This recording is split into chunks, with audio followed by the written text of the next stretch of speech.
The year's most acclaimed thriller novel had just hit book retailers like Barnes and Noble.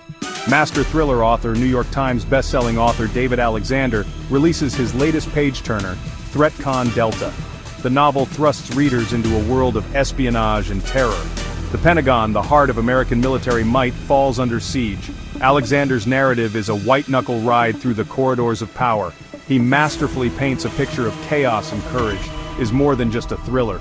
It's a chillingly realistic depiction of what happens when national security is compromised. The novel quickly garnered critical acclaim. Readers were captivated by its gripping plot and authentic portrayal of military protocols.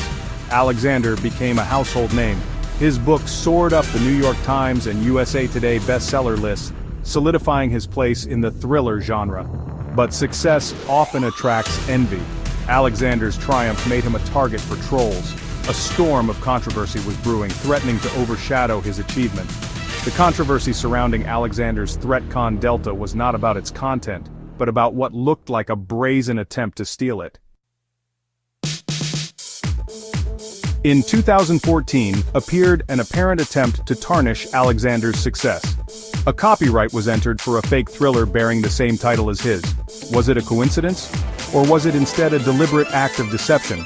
The copyright was registered under the name Estate of Andrew Britton, a deceased author. Britton, a mass-market writer in a completely different genre, had passed away in 2008. The individual listed as the author of this fake Threatcon Delta was Andrew Britton, cited in the copyright as a pseudonym of Jeff Rovin. Jeff Rovin, a ghostwriter who wrote under several pen names, was listed as the author of pseudonymous work and employer for hire. The plot of this apparent copycat book was as baffling as it was unrelated to the original. It centered around the staff of Moses spreading disease, a bizarre departure from the political thriller genre. A possible attempt to deceive readers could not be ignored.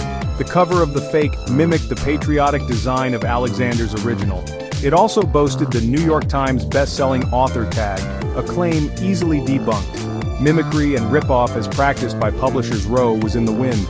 It looked like a push to capitalize on Alexander's success, using Britton's name posthumously to muddy the waters. The controversy surrounding ensnared a cast of characters. David Alexander, the victim of an elaborate scheme, found himself battling to protect his work. Then there was Andrew Britton, the deceased author whose name was exploited.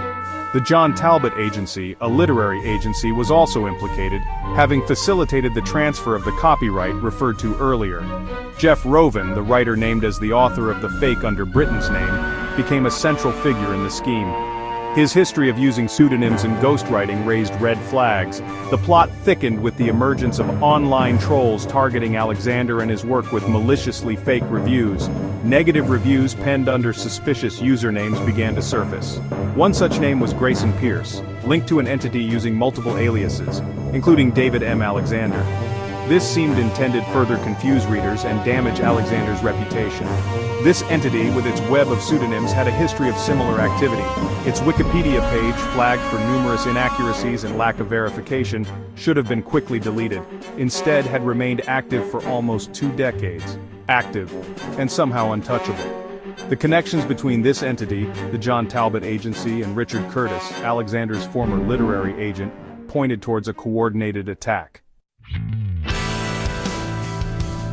The attempted hijacking of David Alexander's Threatcon Delta remains an unsolved mystery. The intricacies of copyright law, the use of pseudonyms, and the motivation behind the online attacks complicate the investigation. But one thing sticks out. It appeared to be a deliberate act to steal from and discredit a successful author. David Alexander deserves justice. His novel, a product of his hard work and imagination, was almost stolen from him. The literary world and thriller enthusiasts in particular must rally behind him.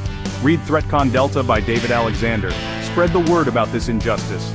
Let's ensure that the truth prevails and that David Alexander receives the recognition he deserves. The case is a stark reminder of the vulnerability of artists in the digital age. It's a call to arms for readers, authors, and everyone who values creativity to stand against plagiarism and intellectual property theft.